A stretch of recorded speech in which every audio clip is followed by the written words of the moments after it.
शुक्र हो, खुदा की बरकत, खुदा की रहमत हमारे साथ है। हम सब शुक्रगुजारी के साथ भरे हैं और हमारा ईमान है कि खुदावंद खुद हमारे बीच में उतरा है ताकि हमें बरकत दे। और ये खुदा का वादा है और खुदा अपने वादों में हमेशा अटल और ला तब्दील है। जो कुछ भी वो फरमाता है वो हो चुका है, वो हो जाता है। इसलिए कभी भी हमें खुदा के पास आते हुए इस बात का की फ़िक्र नहीं होनी चाहिए कि जो कुछ खुदा ने फरमाया है क्या वो हुआ है या नहीं, क्योंकि कलाम में लिखा है कि खुदा के पास आने वाले को ईमान लाना चाहिए कि वो है। तो जो ये ईमान है कि वो है, ये ईमान इतनी बड़ी बरकत और ताकत है कि अगर हम इसके दुरुस्त मानों को समझें तो ये है कि हमें महसूस करना है कि खुदा मेरे साथ है। क्योंकि अगर हम उस जुमले को जो आयत है इब्रानियों की, मेरे साथ खोलिए प्लीज़ आप, इब्रानियों उसका 11वां बाब। ये हनूक का वाक़या है बेसिकली, जो ज़िंदा आसमान पर उठाए गए, जिन्होंने मौत को नहीं देखा। और कलाम बताता है कि वो शख्स, पैदाइश की किताब पढ़े तो वहाँ हमें पता चलता है कि वो 365 बरस खुदा के साथ चलते रहे। लेकिन अगर हम इब्रानियों की तहरीर पढ़े, रूह की हिदायत से जो लिखा गया, तो जब रूहुल कुद्दस ने हनूक के किरदार को लिखवाया तो बताया कि उसने खुदा को खुश किया है। उसके बारे में ये गवाही है कि उसने खुदा को खुश किया है। और आगे लिखा है कि बगैर ईमान के उसको खुश करना नामुमकिन है। तो मैं साथ इब्रानी उसका 11वां बाब और उसकी 5वीं आयत से मैं पढ़ने लगा हूँ आपके लिए। खुदा को जलाल मिले और आप बड़ी खुशी और बड़ी बरकत के साथ खुदा की प्रेजेंस में बैठें, क्योंकि सिखाने वाला तो खुदा का रूह है। वो कोई भी शख्स हो, खुदावंद है जो हमको सिखाता है, उसका शुक्र करते हैं। 5वीं आयत में लिखा है, इब्रानियों 11 बाब की 5 आयत, हिब्रूज चैप्टर 11 वर्स 5, ईमान ही से हनूक उठा लिया गया ताकि मौत को न देखे, और चूंकि खुदा ने उसे उठा लिया था इसलिए उसका पता ना मिला। क्योंकि उठाए जाने से पेशतर उसके हक में ये गवाही दी गई कि ये खुदा को पसंद आया है। बेसिकली बहुत दफ़ा मैंने इसको कहा और आज भी कहता हूँ कि ये वर्ड्स का थोड़ा सा आगे पीछे का मसला है, वरना ये ओरिजिनल इसका मतलब है बाइबल के ओरिजिनल वर्जन में और इंग्लिश में भी, कि उसके हक में ये गवाही दी गई कि उसने यानी हनूक ने खुदा को खुश किया है।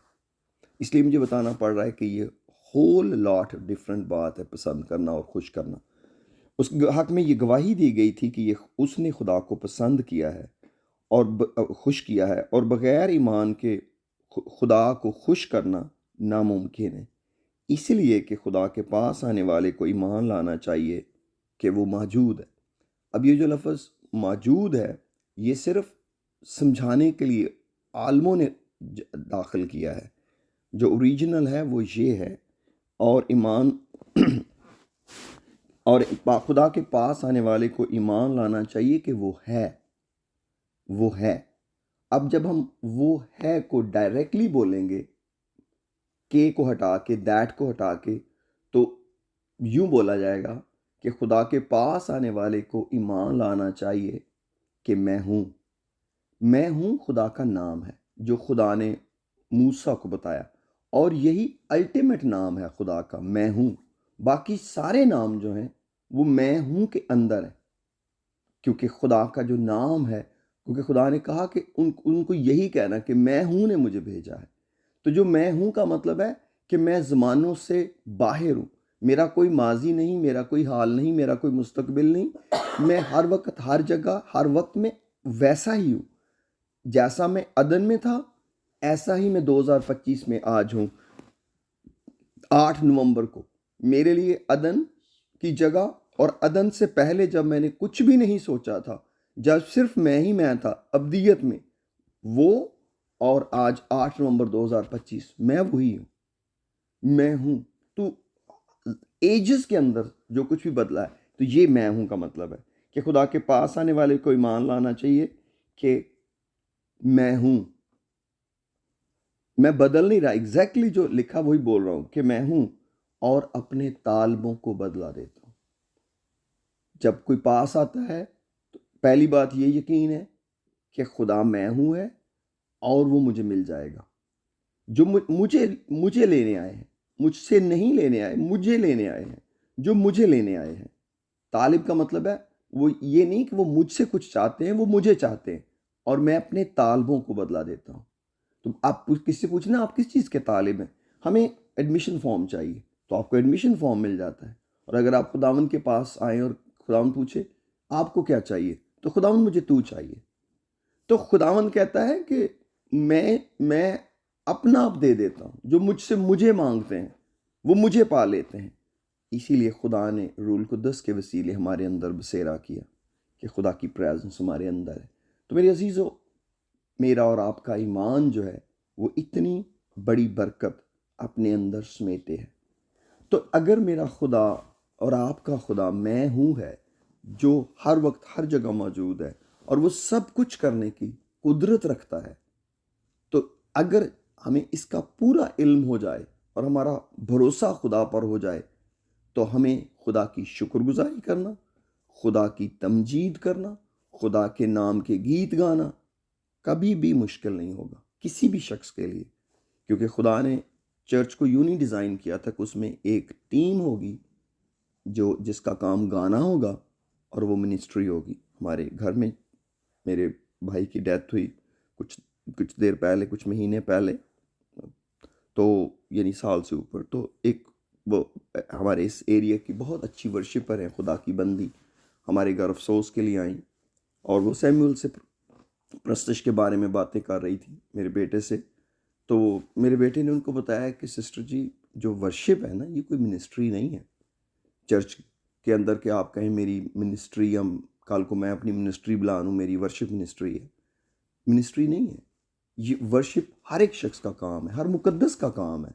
अगर हम लीड कर रहे हैं तो हम सिर्फ लोगों को प्रस्तश करने का तरीका बता रहे हैं कि वो हमारे पीछे प्रस्तश कर सकें। लेकिन कोई भी रास्तबाज या ईमानदार बंदा जो आसमान पर जाएगा वो ये नहीं कहेगा कि मैं प्रस्तश करने वाला हूँ, ये प्रस्तश करने वाला नहीं है। आसमान पर आप जब देखेंगे तो सब लोग प्रस्तश कर रहे होंगे, आपकी आवाज़ कैसी भी है, लेकिन खुदा के बड़े कामों का बयान करना मेरी और आपकी जिम्मेदारी है। तो इसलिए मत ख्याल करें कि आपकी अगर आवाज़ ठीक नहीं है तो आप ज़बूर ना गाएं या गीत ना गाएं, क्योंकि प्रस्तश करना हुक्म है।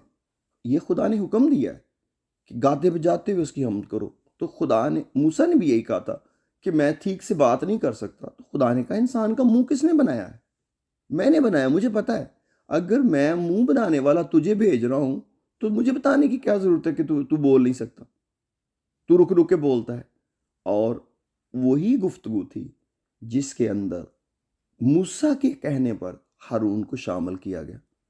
खुदा ने कहा अच्छा, फिर मैं तेरे साथ हारून को कर देता हूँ। हारून सरदार काहिन बना। लेकिन वही ये हारून है जिसने लोगों को ढाला हुआ एक बछड़ा बना के दिया, जिसने लोगों को कहा अपने बच्चों के जेवर उतार के लाओ, अपने कानों से उतार के लाओ और मैं तुम्हारे लिए बछड़ा बनाऊं। और लिखा है हारून ने खुद उसकी सूरत ठीक की और लोगों ने ईद मनाई। तो मैं ये नहीं कह रहा हूं कि वो उसने बुत परस्ती पर उभारा, लेकिन हारून का आइडिया मूसा का आइडिया था, खुदा का नहीं। मूसा की इस वजह से कि मैं ये नहीं कर सकता। और क्या होता है, बहुत दफ़ा लोग प्रस्तश खुद ना करने की बजाय उन लोगों को प्रस्तश करने पर मजबूर करते हैं जिनका खुदा से भी राब्ता नहीं। मैं उनको कभी नहीं मना करता जो जिनका खुदा से राब्ता नहीं, मैं उनकी बेहद इज़्ज़त करता हूँ। मैं दिल से उन वर्शिपर्स को प्यार करता हूँ जो खुदा की हमद करते हैं। लेकिन वो मेरे लिए नहीं प्रस्तश कर रहे, वो अपने लिए कर रहे हैं या किसी को सिखाने के लिए कर रहे हैं। बुजुर्ग अर्नस्ट मौल साहब के गीत अगर आपके घर में बजते हैं तो वो आपकी प्रस्तश नहीं, वो एक घर का माहौल है। जो फिल्मी गीत चलाने से तो बेहतर है कि एक घर का माहौल अच्छा है। और आजकल लोगों ने ऑडियो बाइबल अपने घर में ऑन करते हैं। ऑसम मेथड है। अगर आपके पास कार है, अगर आप उसमें ऑडियो बाइबल चलाते हैं, ये कहीं बेहतर है कि आप कुछ और सुने, कोई गीत सुने, कलाम अपने घर में चलने दें। खुदा के खादम चंद दिन पहले बता रहे थे कि मेरे घर में मेरी मेरी उनकी बड़ी बेटी, वो कहते हैं उसने जो डिवाइस है उसको इस तरह लगा दिया कि हमारे घर में हर वक्त बाइबल चलती रहती है। कि अब जो आप कहते हैं कि अगर आप सोचेंगे कि सारे लोग सुन नहीं रहे, कहते नहीं, हमें एहसास होता है कि खुदा का कलाम की आवाज़ हमारे कानों में जा रही है, तो हमारा ध्यान उस तरफ लगा रहता है। हर एक को इस क्रुकड वर्ल्ड के अंदर खुद तरीके ढूंढने, अगर हम इस जहान के रहमो करम पे अपनी रूहानियत को छोड़ देंगे, मेरे बेटे बेटियों, मैं चंद एक से बात कर रहा हूँ, तो आप कभी भी अपनी स्पिरिचुअलिटी को कायम नहीं रख सकेंगे। क्योंकि कलाम कहता है कि जो जी मेरे साथ निकालिए दूसरा पत्रस उसका दूसरा बाब।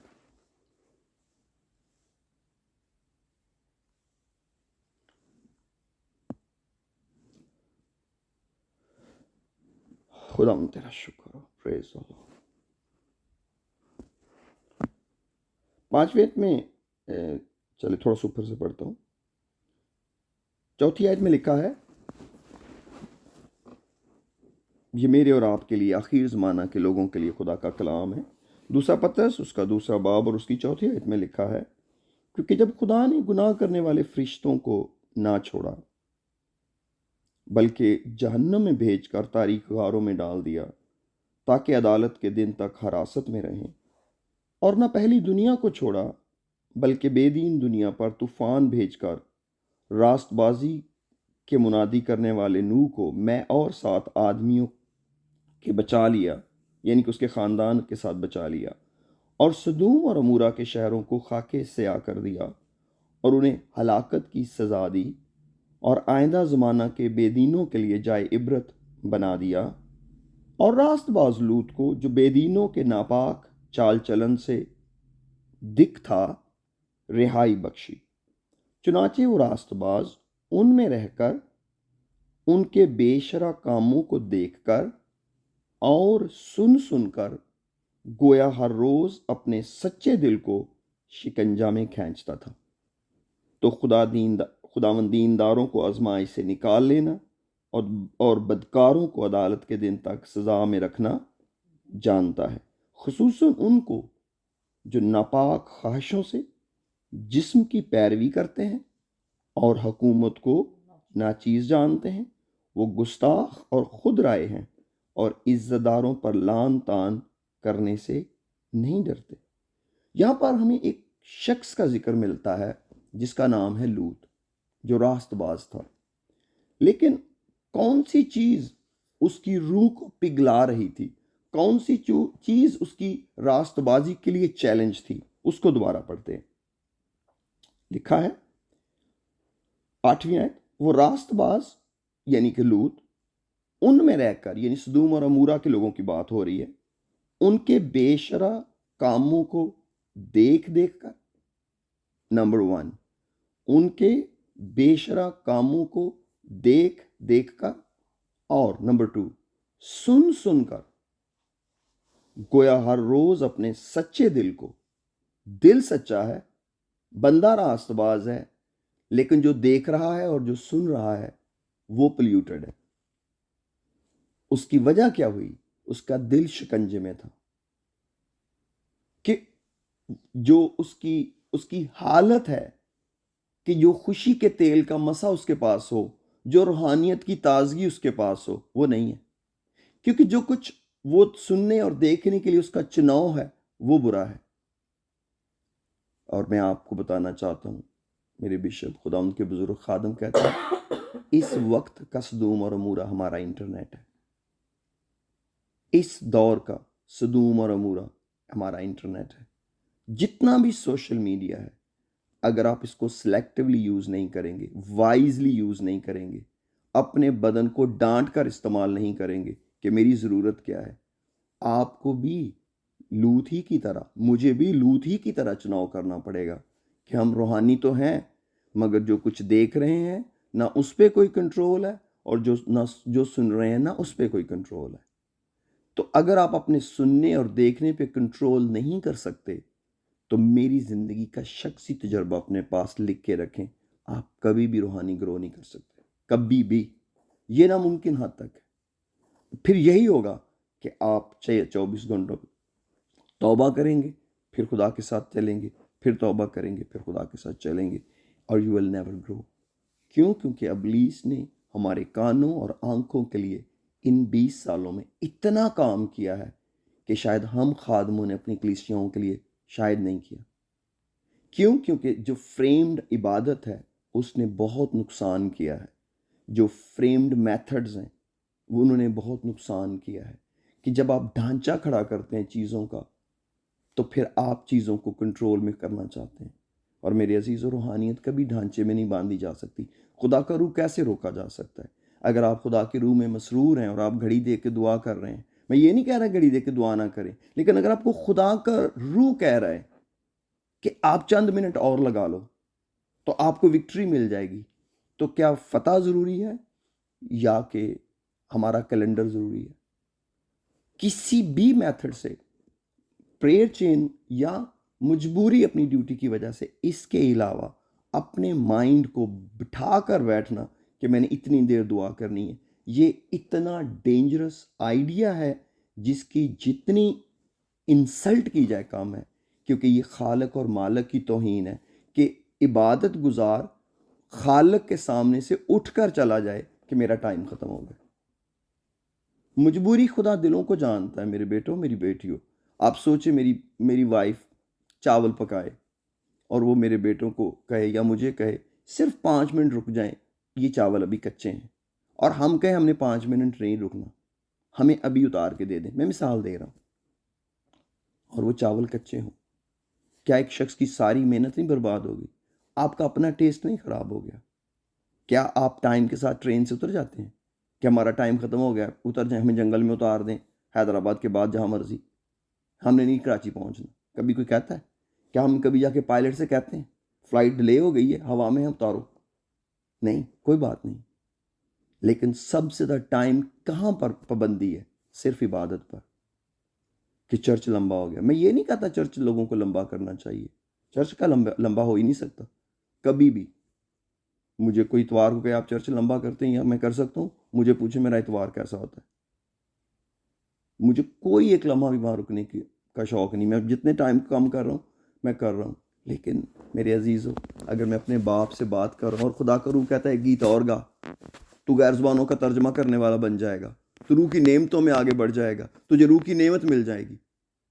और दुआ करवाने वाला कह रहा नहीं खुदा मेरे पास फ़िलहाल टाइम नहीं है रूह की नेमत लेने का, लिहाजा मैं जा रहा हूँ। इट नेवर हैपन्स, कभी भी नहीं।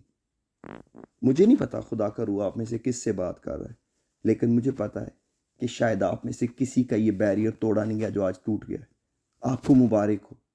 जब आपको खुदा का रूह 1-2 और चैप्टर्स पढ़ने के लिए कहे, पढ़ लें। क्या पता आपको पूरी स्टोरी समझ आ जाए, निस्बतन एक आयत पढ़ के या 2 आयतें पढ़ के भागने के। और अगर खुदा का रूह आपको एक आयत की समझ दे रहा, सिर्फ 2 ही आयतें पढ़े, कोई ज़रूरत नहीं पूरा चैप्टर पढ़ने की। उस आयत के ऊपर टिकें, खुदा आपसे उसमें से बात करेगा, उसमें से रोशनी आपको मिलनी शुरू हो जाएगी और आपका ज़हन खुलना शुरू हो जाएगा। खुदा बात क्या कर रहा है, खुदा बात क्या कर रहा है, और आपको उस कलाम से खुदा बरकत दे देगा, उन चंद आयतों से बरकत दे देगा। क्योंकि ये आपका और खुदा का मामला है, ये आपका शख्सी मामला है, ये आपकी शख्सी कोशिश है कि आपने खुदावन से क्या लिया है, खुदावन ने आपको क्या बदला है, खुद उस कलाम ने आपको कितना तब्दील किया है। खुदा का कलाम बदलता है ज़िंदगियों को, मुझे और आपको बदलता है। और अगर वो बदलाव नहीं आ रहा तो इसका मतलब है वक्त नहीं निकाला जा रहा। खुदा ने चीज़ों को आसान कर दिया है। आप कभी खाना बाज़ार से लेने जाते थे, अब आप चाहें तो 1 घंटे की दुआ 1 घंटा कर सकते हैं। मैं और मेरी वाइफ, हम 1.5 घंटे की इबादत के लिए घर से 6 घंटों के लिए निकलते थे। हम कभी भी 5 घंटों से पहले ना पास्टर मैनुअल जब मेरे साथ थे, पास्टर इमरान अभी उस वक्त खिदमत में नहीं थे, हम दोनों की रूटीन थी। अगर लांडी मीटिंग है तो पास्टर मैनुअल को 5 घंटे चाहिए अपने घर से वापस घर जाने में, और अगर बटाइयाबाद मीटिंग है तो हमें अपने घर से 5 घंटे चाहिए, जबकि हमारे पास सवारी अपनी थी, उनके पास भी और मेरे पास भी। इसके बावजूद मिनिमम 5 घंटे। आज आप 1 घंटे की जूम मीटिंग के लिए आपको कितने घंटे स्पेयर करने हैं? 1 घंटा। 1.5 घंटा जूम है, कितनी देर स्पेयर करनी है? 1.5 घंटा। हमें जो कपड़े इस्त्री करने हैं, हमें जो किराया ढूंढना है, हमें जो बाकी अरेंजमेंट करने हैं वो अलग हैं। लेकिन आज एक शख्स अपना अलार्म लगा के रखे अपने फ़ोन में और उसको पता है 5 मिनट पहले जूम ऑन हो जाना है। कितनी बरकत और आसानी खुदा ने पैदा कर दी है। और फिर भी अगर कोई कहे कि नहीं हम बड़े बिजी हैं, तो कोई बात नहीं, जुमले की हद तक ठीक है, लेकिन मेरे अजीज़ों, खुदा ने ज़िंदगी को आसान किया कि हम रूहानी ग्रो करें, हम रूहानी तरक्की करें, हम आउटरीच करें, हम किसी और को खुदा के कलाम की खुशखबरी दें, हम किसी और से यीशु मसीह को बांटें। यीशु मसीह ज़िंदगी की रोटी है, ये बांट खाने की चीज़ है। ये आप कैसे रख लेंगे अपने पास? आप रोक ही नहीं सकते। ये ज़िंदगी की रोटी आप रोक ही नहीं सकते। लेकिन मामला क्या है? क्या आप खुदा को खुश करना चाहते हैं ताकि आसमान पर उठाए जाएं? आप आसमान पर जाएंगे। मैंने आसमान पर जाने का मेरा प्लान है। मैं हनूक से मिलूंगा और हनूक मुझे कहेगा, दरअसल इब्रानियों को खुदा ने लिखवाया है कि मैंने उसे खुश किया। मैं खुदा को खुश करता रहा हूँ। आप सोच सकते हैं कि कोई एक शख्स भी वहाँ आपको मिलेगा जो कहेगा कि मैं तो बड़ा खुदा को नाराज़ करता था, मगर देखो मैं रैप्चर में आ गया हूँ। खुश करना खुदा का हुक्म है। खुश करना मुकद्दस की जिम्मेदारी है। ये हनूक की नौकरी नहीं थी कि वो खुदा को खुश करे। हर एक ईमान लाने वाले को, क्योंकि बगैर ईमान के खुदा को खुश करना नामुमकिन है। इसका मतलब है, ये आयत बताती है कि हम में से एक एक शख्स को खुदा को खुश करना है। जूम के 1 घंटे में नहीं, जिंदगी में। हनूक इतवार के इतवार नहीं खुदा को खुश करता था, या जूम के जूम नहीं करता था। कलाम में उसकी उम्र लिखी है 365 साल, और उसका खुदा के साथ चलन लिखा है 365 साल। 65 साल की उम्र में उसको खुदा ने एक बेटा दिया, जिसके बाद उसकी ज़िंदगी बदल गई। उसने औलाद जैसी नेमत को, मुझे लगता है, इतनी बड़ी बरकत जाना कि वो सब कुछ भूल गया। मैं कोशिश करता हूँ इस हवाले को ढूंढने की, पैदाइश के अंदर 5वें बाब में।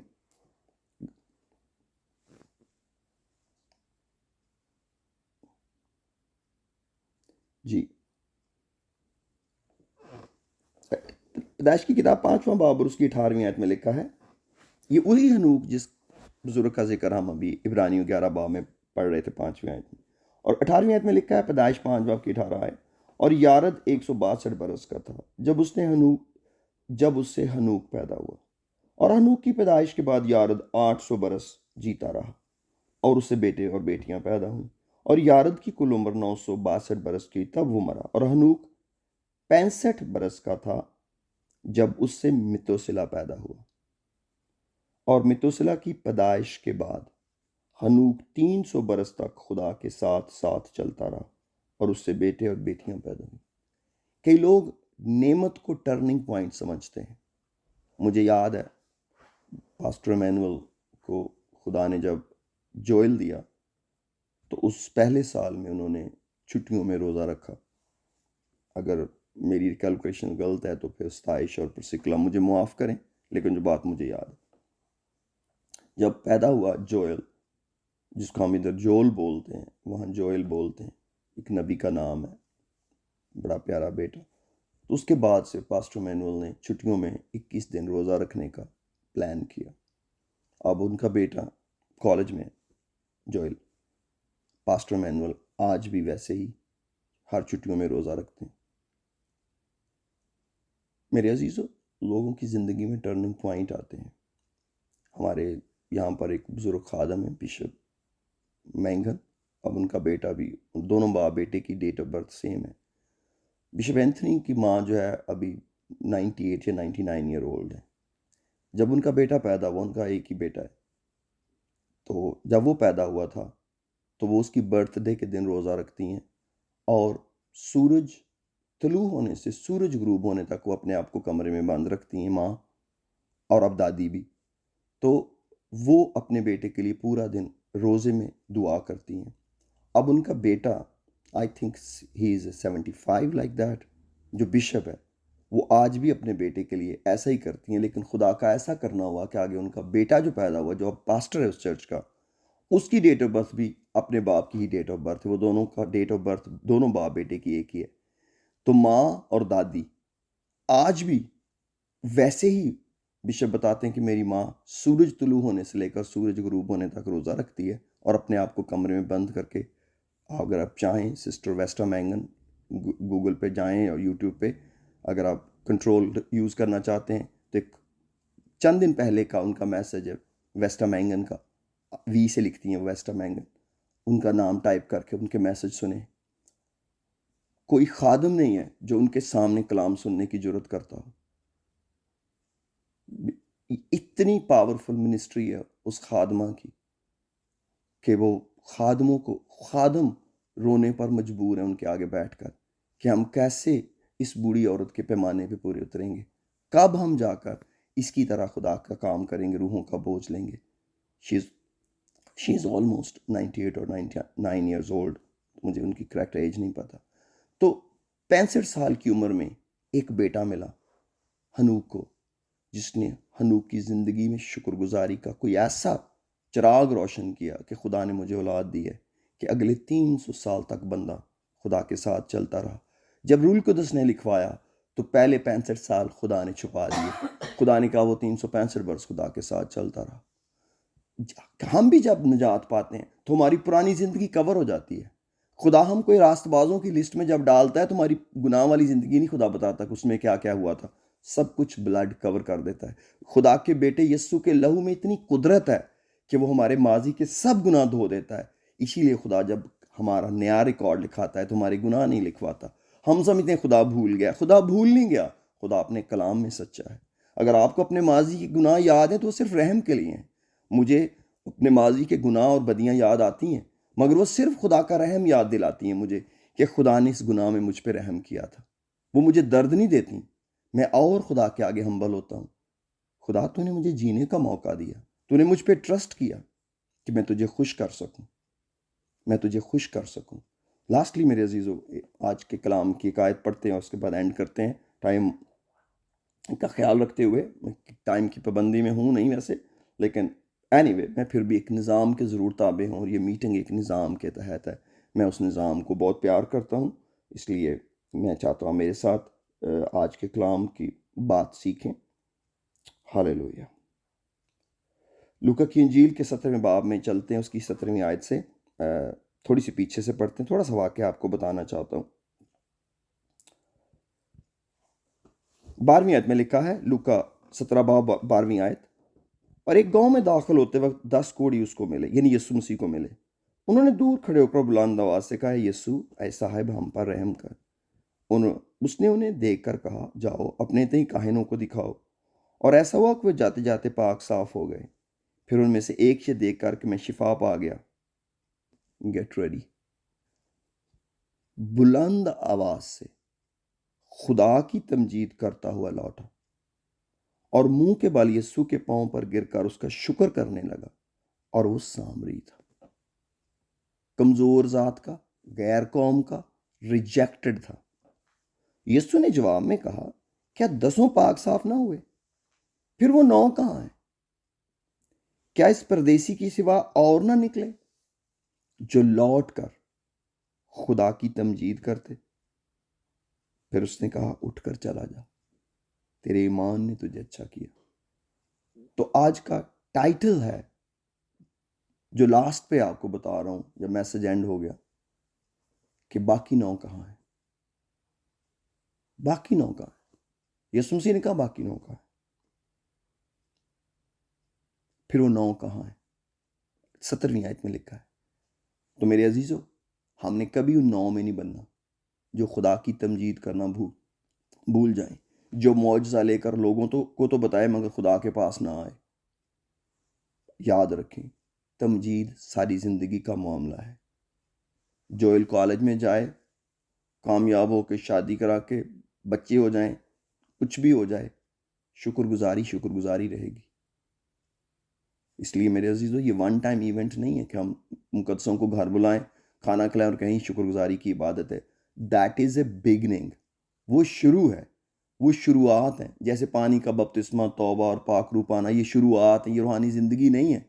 क्या आपने ये सुना में पानी का उस्मा ले लिया तो अब आप रूहानी बन गए? रूहानी तो शुरू हो गई है। बिल्कुल ऐसे ही जैसे बच्चा मोंटेसरी में, या अब तो खैर पता नहीं, मोंटेसरी से भी पहले कुछ क्लासें हैं 2-3 सालों की, उनमें दाखिल हो गया, बस दैट्स इट। दाखिला बहुत ज़रूरी है, मगर दाखिला डिग्री नहीं है, दाखिला डॉक्टरी नहीं है या इंजीनियरिंग नहीं है, वो सिर्फ शुरू है। और फिर उसके बाद हम कदम कदम आगे बढ़ते हैं। एक हवाला और पढ़ के ख़त्म करूँगा। यीशु मसीह के वसीले आप खुदा का शुक्र करते हैं। बताना ये चाहता हूँ कि जब आप यीशु मसीह का शुक्र करते हैं तो आप खुदा का शुक्र करते हैं, क्योंकि यीशु मसीह मुजस्सम कलाम है। यीशु मसीह खुदा है, वो इंसान भी है और वो खुदा भी है। Praise the Lord. कुलसियों उसके 30 बाब में आइए, मैं उसकी 16वीं आयत पढ़ता हूँ शायद जी, 12वीं आयत से पढ़ के आते हैं।